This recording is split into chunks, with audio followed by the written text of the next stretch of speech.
So what's up? It is Big Tim. Welcome to my YouTube channel.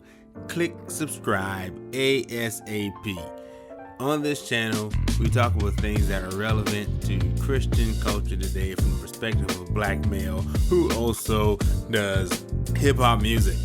So, I don't post videos every day or every week or anything like that, so you won't get annoying notifications from me. But believe you me, when I share, you will want to hear. Click subscribe. And right now, let's get into it. Hello. How are you doing? So today, you're gonna watch part 1 of a series that is going to be all about managing fear, how to view fear, tackling fear, all that kind of stuff. Of course, one of the things that has prompted me to do this is the times we're in. We have a pandemic going on.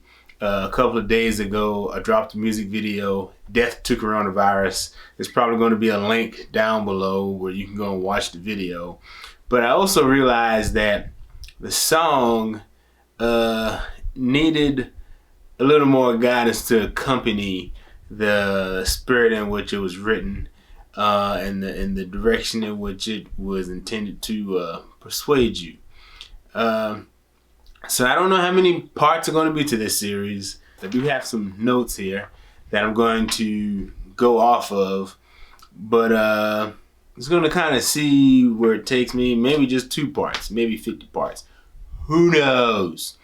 But let's just get right into it. So the goal, we have to defeat that sudden panic that comes from bad news. That fright that just snatches you and holds on to you. We have to be able to defeat panic, fear, distress. When things happen and we get gripped and it kind of throws us for a whirl. You know what I mean? We gotta get that under control. And not only get it under control, we have to defeat that. My goal here is for us to completely eliminate that from being an impact to our lives. And so like I said, these, or maybe I didn't say, these are going to be short, messages. And this one at least is going to be kind of all based around one scripture. And that scripture is 2 Timothy, the 1st chapter and the 7th verse. And it reads, God has not given us the spirit of fear, but of power and a strong mind. Again, God has not given us a spirit of fear. So if God didn't give us a spirit of fear, what should we think about it? Think about that for a minute. If God didn't give us a spirit of fear, that means the spirit of fear comes from something other than God. You understand? And this spirit of fear that they're referring to in this in the text here is in direct contrast to power and a strong mind. In other words, this spirit of fear that they're talking about here is going to handicap your ability to exercise soundness of mind and to exercise the power that you have within you to do some very positive things, very earth-moving, mountain-moving things in your life, because fear is going to cripple you. So for example, in effort to define spirit of fear, I could be outside and my kids could be playing, and one of them, they go running across the yard straight toward the highway, and I can see a car coming, right? And I realize if they continue to run in that direction without stopping, it is very, very possible that a car may hit them. In that moment, there's what we would call a little bit of fear, right? That spirit of fear would grip me so so much that I can't even bring myself to yell out, to scream and say, hey, stop. Don't do that. There's a car coming. Maybe I might just freeze and not be able to do anything. You see, in that moment, I couldn't exercise the soundness of mind or a strong mind. I couldn't exercise the power that I had because fear crippled me. It kept me from doing that. Whereas if I didn't allow fear to kind of take over, I could have seen that. I could have taken some action. I could have yelled out. I could have screamed. Maybe I can probably run faster than them and tackle them before they ever get to the road. You know, if I don't allow that spirit of fear to overcome me. You have to recognize fear is not something that's internal, it's external. I have to see something, I have to hear something in order for fear to get into my system. And one thing that's really challenging about fear is we are taught that fear is natural. And as a result, we tolerate fear.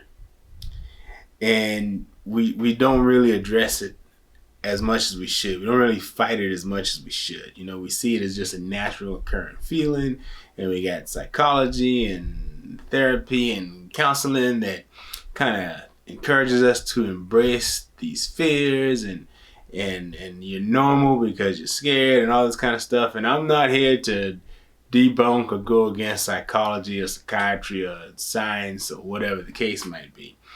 All I'm saying to you, you know, if you're a believer and you have the power of God working in you, you know, some of these things that maybe the average person can't handle, can't maintain, might take them 3 or 4 years to get through it, you can.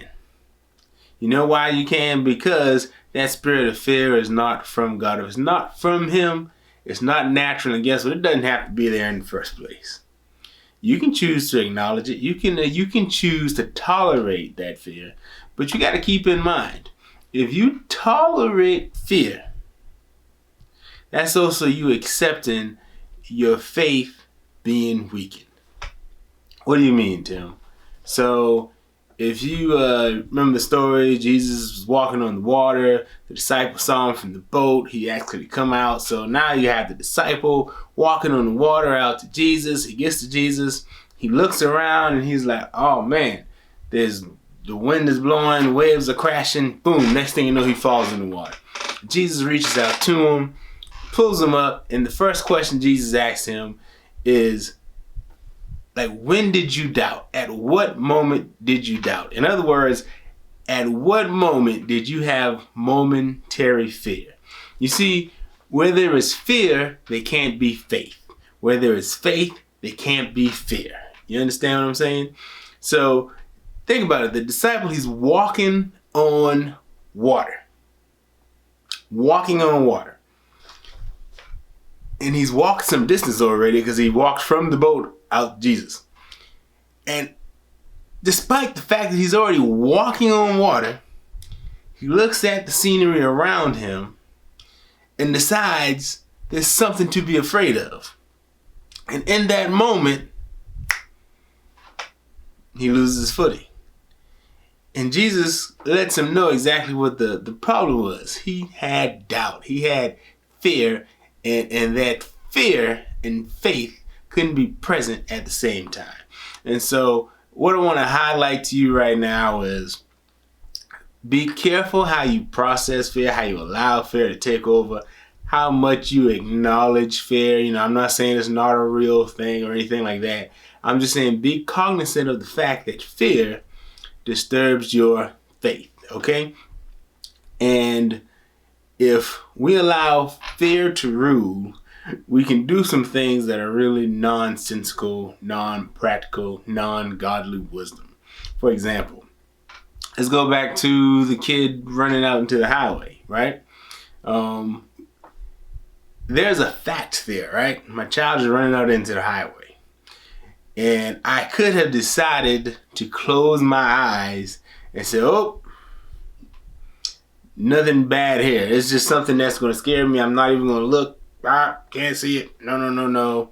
It's not going to help me if I don't assess the fact that there is actually something there that deserves my attention and my respect and my ability to navigate and manage that situation. I can't just, if I just close my eyes and pretend it isn't there, if I just turn off the TV, which I understand during these times we have to do that. I do that sometimes, you know. Sometimes we got to turn the news off. Sometimes we got to hear someone who says some things that cheer us up.